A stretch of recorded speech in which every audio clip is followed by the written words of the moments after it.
Hi, I'm Charlie Harp, and this is the Informonster Podcast. On this episode of the Informonster Podcast, I'm going to talk about the PIQI Taxonomy. This is part 3 of a 5-part series. If you haven't heard the first 2 parts, then you should probably drop everything and go listen to them right now. So, you might be asking yourself, why do we need a taxonomy for healthcare data quality? Well, it just so happens that humans have been trying to create order, understand, and organize their world for millennia. In the archaic period, the ancient Greeks believed that illnesses were divine punishments, that healing was a gift from the gods, it was all mystery and magic. Enter the great Hippocrates, father of medicine, and the first person to believe that diseases were caused naturally. In his Hippocratic corpus, he classified diseases based upon observations of symptoms and natural causes rather than supernatural blathering. He was followed by Aristotle, who created a great work of philosophy called The Categories, where he places everything under one of 10 categories or predicamenta. It is interesting to note that the root of the word category is the Greek word meaning to accuse or assert. Now, Aristotle was followed by others over the years, but the person typically considered to have created the first taxonomy was Carl Linnaeus. He published the Systema Naturae in 1735, where he formally classified 4,400 species of animals and 7,700 species of plants. And he described his contribution to science as God created, but Linnaeus organized. In 1763, French physician and botanist Dr. Francis Bossert de Sauvages de la Croix, that's a mouthful, developed a categorization of 10 distinct classes of diseases, organizing 2,400 unique diseases within them. At the first International Statistical Congress in Brussels, they commissioned the development of a system for classifying causes of mortality in 1853. This was the genesis of the first international list of causes of death, which was established by Paris physician Jacques Berthelon in 1893, which is the precursor of the ICD classification system that we know and love, right, today. So here we are, roughly 2,424 years after Hippocrates, and we are steeped in the mystery and superstition that is healthcare data quality. We ask ourselves, why is our data bad? Maybe we're being punished.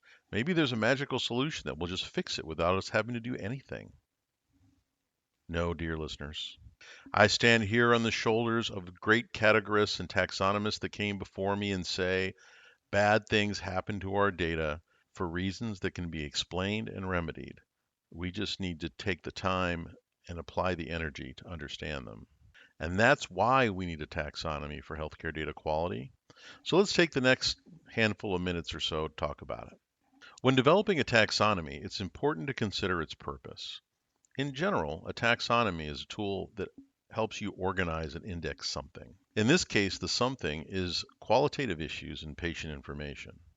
So to determine the nature of the taxonomy we need to understand the nature of the focus of our taxonomy. You also have to decide if the taxonomy is based on predication or universal quantification. Predication is the act of grouping things based on some characteristic, like Charlie is a podcaster, whereas universal quantification is grouping things on the basis that they are subtypes of other things, like Charlie is a human.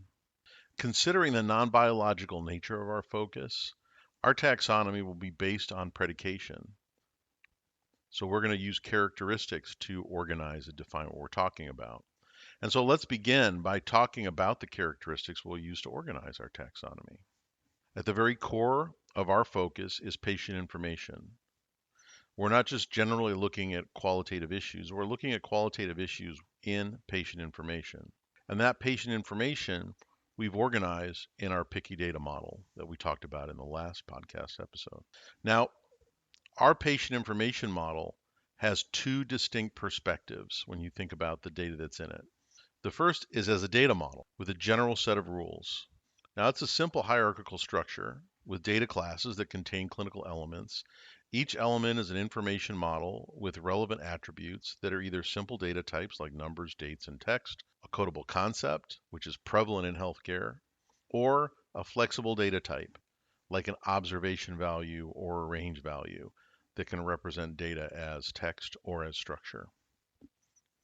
The second part of our model, conceptually, is it is a clinically oriented construct. While the data model with its rules and structure is an important part of the quality of the data, so is the intrinsic plausibility and semantic credibility of the information that exists in that model. This means that the root of our taxonomy has two primary categories. Things fall into delivery issues and intrinsic issues. Delivery issues are those issues resulting from noncompliance relative to the needs of the information model, and intrinsic issues are those resulting from compliant data that violates the contextual credibility of the information. Now, if the purpose of our taxonomy is to shed light on the nature of qualitative issues in the data so we can provide feedback and help resolve them, when you consider what can go wrong from a data delivery perspective, it generally rolls into two broad categories: availability, the data is unavailable in some way, and accuracy, the data is there, but it's not valid. From an intrinsic perspective, with data information, we have two things that significantly impact the usability and credibility of the data. One is conformance, the credibility of all these coded concepts that we need in clinical computing, and plausibility, the contextual integrity of the data that's been entered into the patient's record.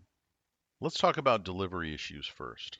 Now, once again, these are the things that can go wrong with the data from a structural perspective, and this could mean that the underlying data might be fine, but the delivery is flawed in some way. The first subcategory of delivery issues, as I said earlier, is availability. Availability has three dimensions that represent data not being available. The first is unpopulated, and these are attributes that we need that are not there. The second is incomplete, and that's where you have some attributes that are unpopulated affecting something larger, resulting in that larger thing being incomplete. And the last is missing, and that's something that we expect to be there is just not there. And that could be anything from an entire element class, a specific element we're looking for, or something that the rest of the data implies should be there but is not. That's the first subcategory of delivery issues. The second is accuracy, and this also has three dimensions that represent data that's not valid. The first is invalid value, and that's where attributes are incorrect. It could be an incorrect data type, they could be just generally wrong. The second is invalid format, and those are attributes that are there, but they're not in the format that we need to make them usable. The third is an invalid grouping, and that's where you have multiple attributes in an element that just don't make sense together. So they are not a valid grouping, mechanically invalid grouping. Now let's talk about the intrinsic issues. Now, once again, these are things that indicate that the issues are likely inherent in the original information and not necessarily in the delivery of it. The first subcategory of intrinsic issues is conformity. Conformity has three dimensions that represent coded concepts that are, for lack of a better word, non-conformant. The first is an invalid concept. Now, an invalid concept is a code in a code system that don't appear to match, in that you provided a code, but when I go to the authoritative source for that code, it says there's no such code. Another thing that can result in an invalid concept is you gave me a code system and a code and a display, but when I go to the authoritative source, the display you gave me does not match to the display that the authoritative source provided, semantically or lexically. The second dimension is obsolete concept, and this means that the code you gave me is valid, but it's no longer considered active. And that can be for a number of reasons, but it could also be that it's a bad concept. It was deprecated for a good reason, and therefore you're technically not conformant. And the last is the concept is incompatible. And that means that we agreed upon a particular set of codes or a code system, and you did not give me the code system that we agreed upon. Therefore, you're not conformant with the code you provided. So those are the conformant dimensions. The second subcategory of intrinsic issues is plausibility. Plausibility also has three dimensions that represent data that results in implausible scenarios. The first dimension is clinically implausible. Now, this is where the data provided creates a situation that does not make sense from a clinical perspective. The second dimension is temporally implausible, and this means the data provided creates a situation that does not make sense from a timing perspective. The third dimension is situationally implausible, and this is just a general bucket where the data provided creates a situation that doesn't make sense. So there you have it. An initial taxonomy with two primary categories, intrinsic issues and delivery issues, four secondary categories, availability, accuracy, conformity, and plausibility, and 12 dimensions, 3 under each secondary category. Now, if you're paying attention and a taxonomy buff yourself, you will have also noticed that the design of our taxonomy makes it mutually exclusive, meaning that any category or dimension can only appear in one place. This is on purpose, since the alternative would be statistically confusing when put into practice. Now, I can imagine that you're thinking to yourself, gee, Charlie, the symmetry in this taxonomy is pretty convenient. I'll admit it, that I like the symmetry of this taxonomy, but I didn't force it. I fully expect that over time more categories will emerge, but I really think that these are a good start for the fundamental issues we're dealing with today. And I needed to stop. Perfection is the enemy of good. Now, before I wrap things up, I should point out that the simple assessment modules, or SAMs, that we'll be using to perform our assessments can be assigned to only one PIQI taxonomy dimension. Considering that a SAM performs a very specific evaluation that uncovers a more granular reason for a given issue, it essentially extends the taxonomy organically as new SAMs are developed. But more on that next time. Well, hey, I hope you enjoyed today's episode because it did have a taxonomy. Eesh, that sounded just as bad said out loud as it did in my head. All right, well, hey, don't hold it against me and come back again for the next episode of the Informonster podcast, where we'll be talking about the simple assessment modules and the elegant simplicity of recursive failure. I'm Charlie Harp, and this has been the Informonster podcast. Thanks a lot.